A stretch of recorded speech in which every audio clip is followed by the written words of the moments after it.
When I was younger, I wanted the new Mortal Kombat.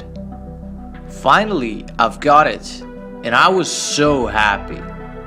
Then I played another game at my friend, Tekken 3, and it was so good I didn't care about Mortal Kombat anymore.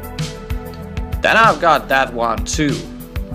Then I saw the new GTA, and it went on and on and on and on, till I found myself at one point owning over 50 PlayStation games. Maybe you wanted the new iPhone or a new product of a certain clothing brand, and then you finally got it, and it felt so good for a few weeks. And after a while, it just starts to blend in with all the other stuff you're possessing. Sounds familiar? If you're buying things like expensive clothes, electronics, cars, jewelry. In the office, baby. Going up. For the purpose of being perceived in a certain way by your peers, then you're fucked. Then your happiness is dependent on the opinion of other people, which you cannot control. So if we want to be happy, we need to get out of the stuff and move to the next level. And the next level is experience. But this is also being misunderstood today. People want to travel and see 20 cities in 30 days, take pictures of monuments and places, and then show it to their friends. The experience becomes about branding yourself.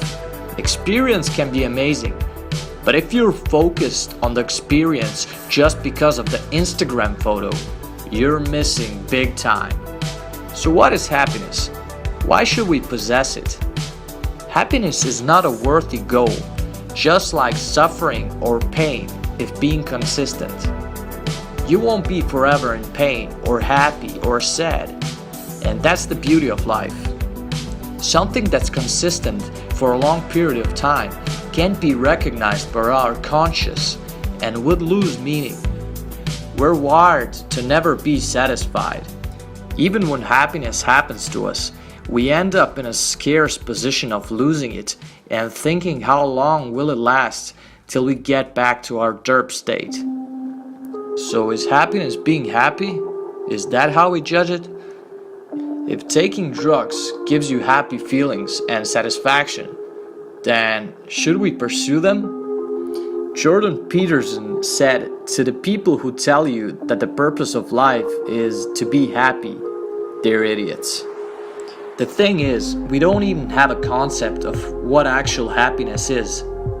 I've said that some people will tell you that the purpose of life is to be happy, and those people are idiots. Happiness is something that's done in by the first harsh blow that reality deals you. There are many circumstances in life where the expectation of happiness as a response will put you in absolutely the wrong psychological state to be prepared for what must be done. People are built, so to speak, to experience a very wide range of motivational and emotional states. And so there is a time to be compassionate, and there's a time to be anxious. And the healthy and well-adapted person has a very wide range of finely differentiated responses, which cannot be boiled down to a single dimension, say happiness versus unhappiness. Life is not that simple. Life is complex and tragic and difficult, and you're constantly in a state of satisfaction and happiness. Then nothing is going to affect you deeply enough so that you'll become deep. And life without depth is, by definition, shallow and meaningless.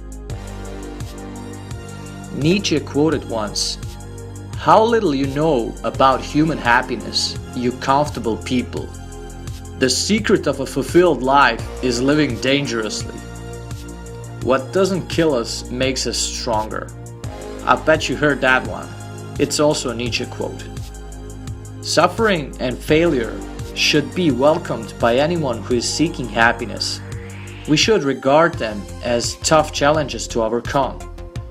In the same way a climber tackles a mountain. The top of the mountain metaphorically presents our life purpose.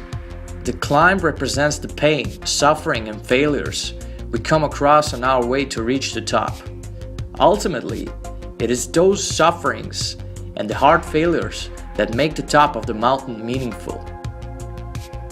If you would simply fly over the mountain with a helicopter and land on the top, it wouldn't be the same fulfillment as climbing it. The obstacle is the way. Embrace the obstacle. Make them your advantage. Think of Nelson Mandela, how he was sentenced a lifetime prison and then got out and became the president of South Africa. Or Michael Jordan, who was cut out of his high school team. That obstacle gave him the chance to work his butt off and become the greatest basketball player of all time. Think of Steve Jobs, who got removed from his company he started, only to start with Pixar and buy back Apple and making it the biggest company in history. Life is 10% what happens to you and 90% how you react to it. Brick walls in our way are not there to hold us back, but to see how bad we want it and if we are worthy enough, and stop the people who don't want it bad enough. Think of this as a video game. If you type in all the cheat codes and clear every level in a matter of minutes and go through the game with minimum effort, would it be the same fulfillment and fun as playing the underdog who faces the unfair and challenging obstacles, yet still overcomes them?